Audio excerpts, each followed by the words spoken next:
Hello, happy Homebrew Wednesday. I wasn't going to do a blog today, but I was bottling the stout eventually, and I've got all the cleaning still to do, and I fancied a beer.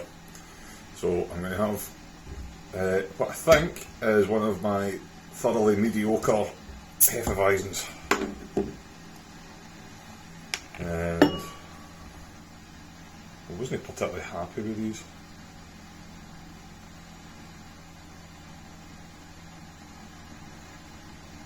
Plenty of carbonation.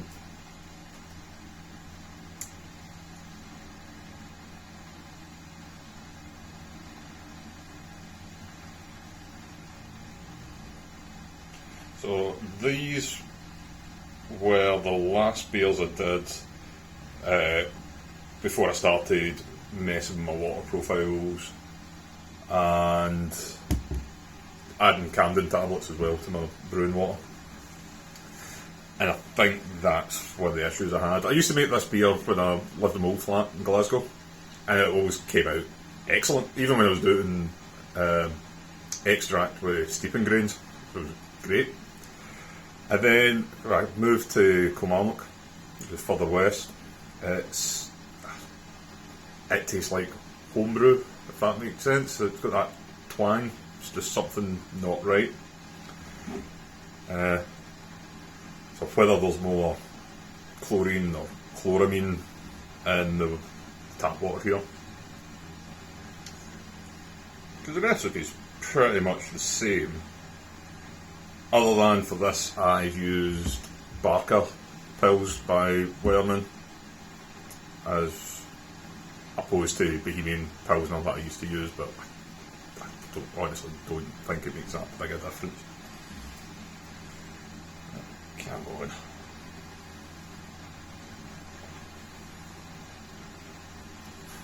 Very continental head. Yeah. So, as I said, I was bottling stout. So that was actually the second runnings from my first attempt at the Courage Russian Imperial Stout. And I added a bag of light spray malt and a bit of sugar, and it came to 10.45 and it's finished at 10.10, so it's a reasonable stout. I'm not bothered with the recipe because it's pretty much difficult to replicate with it being a second runnings. I also don't think it'll be that good, but the yeast I used for that was Cross Maloof. I think it's called Bior. It's the Celtic yeast, Irish, Scottish ale yeast. One thing I did notice is it just dropped completely out. No cold crashing in this beer. Still, I wouldn't really bother with a dark beer. But there was nothing. Just a really tightly compacted yeast cake. So that was good. I had a little sip of the hygrometer reading. And it wasn't disgusting, which is what you aim for. While I had like a bucket of sanitizer out, I sanitised the Wine Thief, and I also tested out the second attempt at the Imperial Stout because the ice spindle went missing in action after a few days, and I also noticed that the blow off had stopped making any bubbles in the sanitizer. So I gave it another week and I tested it today, so it's down at 10.28, I think it was, so 8.4%, which I'm a little bit disappointed at. I was hoping for it to get not massively lower, but just a little bit more to get it over the 9% mark. I don't know, under 9% just doesn't seem imperial. It smelled amazing, tasted very nice, just the gravity sample. Right, that's everything out. So,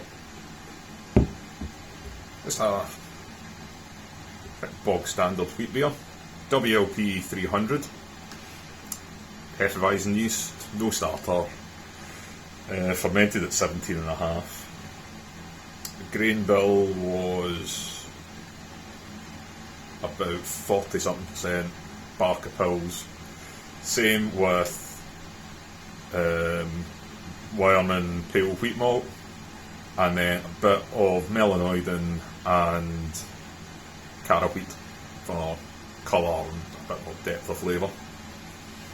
So that's how it is a little bit darker than a not standard wheat beer, but I tend to put a little bit of caramel in, and it's usually Carawheat. Cheers.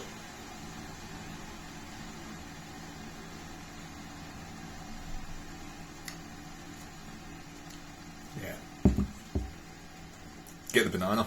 Not a banana bomb, not overly fruity. But just at the back there's that little bit of the, as I say, the homebrew twang. So I'm going to be making this again quite soon, and hopefully now that I add the brewing salts and definitely the Camden tablet, that will make a bit of a difference. It's one of my favourite styles.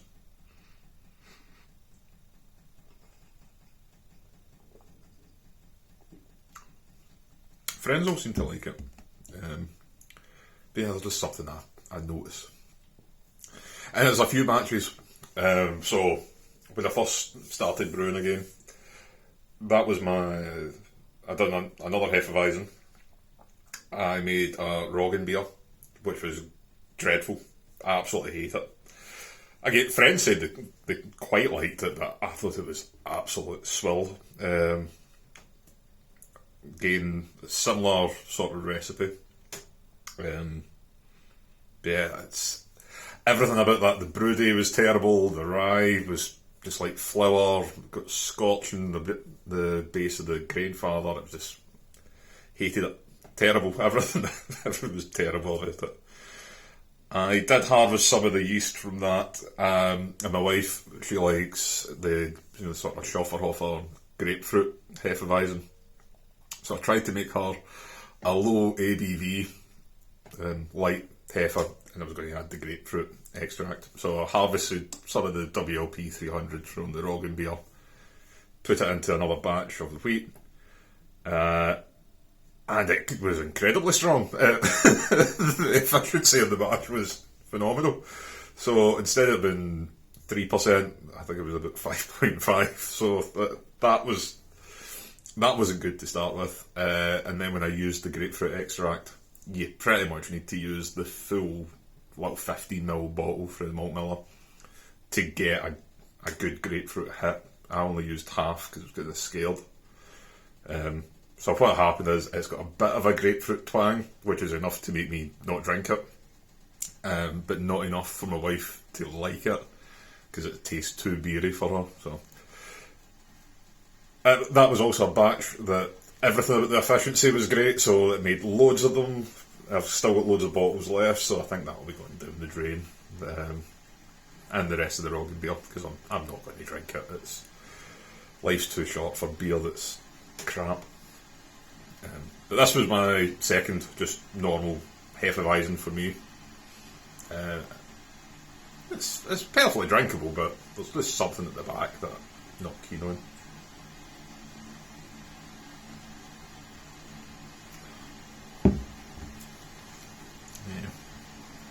So hopefully the next batch will be better.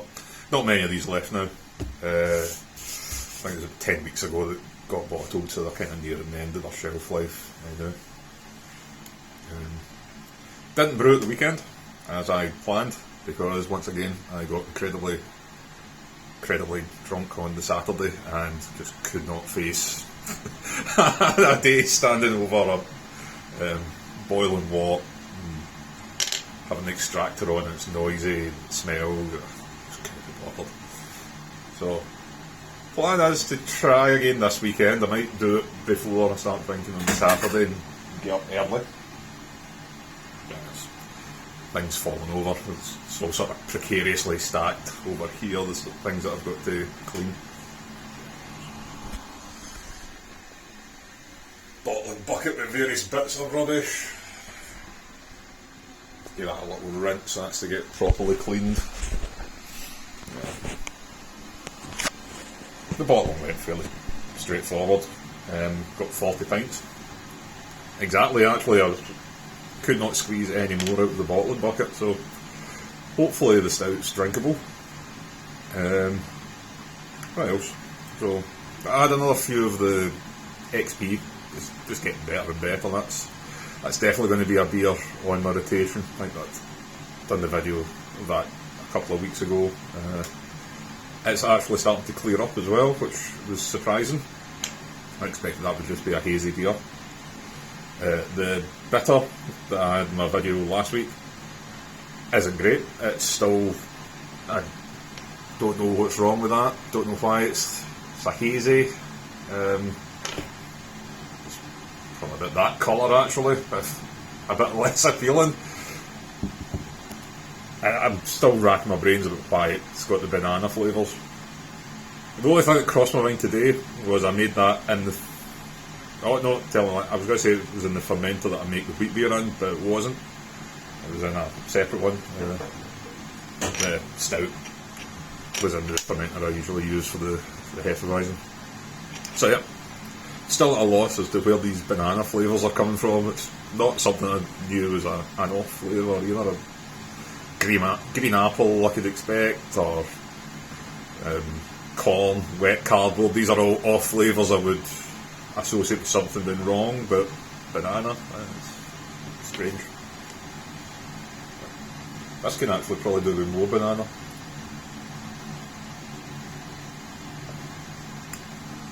If you hear the noise I've got. This is what I use as a sparge water heater, and also what I use to heat up the water for cleaning. Maybe a future investment is to get a little water heater out here. One improvement that is getting made soon is I'm getting rid of these garage racking things, and getting a worktop that runs the length back there, and I'm going to order a couple of carcasses for the shelves underneath, and hopefully that will give me one, more floor space because I can get rid of this desk, and two, more storage because the shelves will be deeper, it'll be hopefully more efficient. Oh, and it will also run over the top of the fuse box, which when I had the electricians kit out the shed, I didn't put enough forethought into where sockets would go and to where the extractor fan would go, or even where the sink would go, because there are certain rules there. So it's a 12-inch extractor fan, which is great. I mean, it clears steam out here and like that. But they've installed it with the switch directly below it, so when the steam and condensate, when the steam and the air hits the cold grill, condensation forms and starts to drip. It drips down onto the switches and it drips down onto the top of the fuse box, which obviously I'm not overly keen on. So having a worktop at least run over the top of the fuse box will make me feel a little bit more safe. But no issues, it's just something I need to look out for on a brew day. So if I was to make this again, I would definitely take the time and sketch things out rather than just wait for the electrician to turn up and then go, yeah, socket there, that'll do. Because I'm not aware that I need them, which is quite annoying. And also, there's a double socket that is covered up by that shelving unit, so once there's a worktop, that can maybe have the spark heater over there. So that'll be in the next few weeks. It'll be good to have more floor space. Although I'll probably fill it up with fermenters.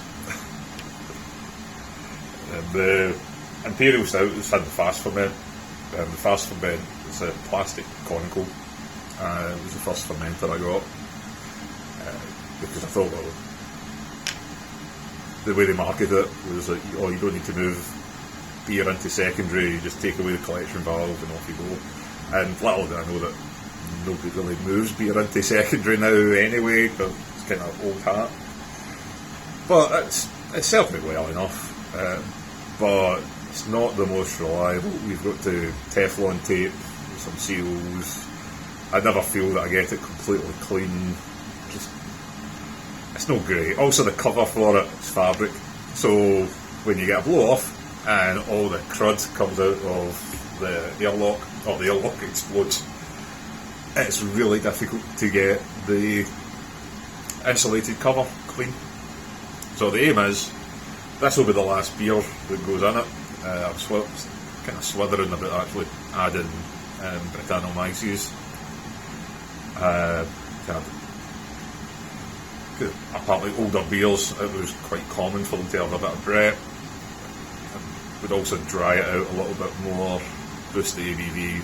The only thing I'm worried about is bottling an Imperial Stout when I've added Brett. When do you do it?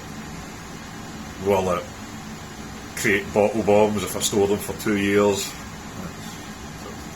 We'll see. But this is definitely the last batch of beer that is going in that fermenter. After that, it is getting binned, saving up and getting something stainless. Everything. The fridge is only big enough for a plastic bucket. That's ideal. The little insulated box I made is only big enough for one of those kind of fermenters.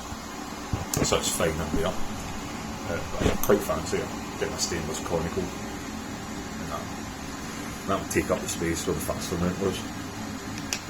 But yeah, that's the plans anyway. We're working the last year because of COVID. I've been working from home, so that has improved my funds greatly for this. Because beforehand I was spending hundreds of pounds a month travelling to work. So I've been very lucky in that I'm in a job where I can work from home. It's been a godsend really. For kitting this place out. With each additional purchase, it gets harder and harder to keep a straight face when you say that home brewing will pay for itself.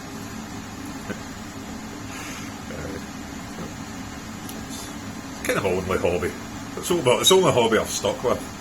I'm very good at starting a hobby, realising it's difficult and I'm not good at it, and then just stopping. With this, as long as it's something that's drinkable, then I'm quite pleased. Oh, a lot of things don't annoy me, but overall, I'm quite happy with what I make.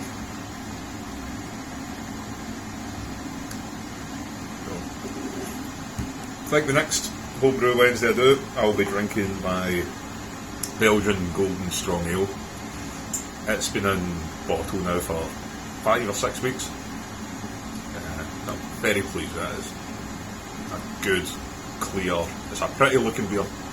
So I'll probably have that next week. No doubt the bottle I pick will be full of sediment and it'll look crap, but after me saying it's a pretty looking beer, but I'm pleased with that one. And it definitely doesn't taste like the 9.6% beer that it is. So, yeah, I think that's all my rambling done. So, cheers, and I'll see you next time.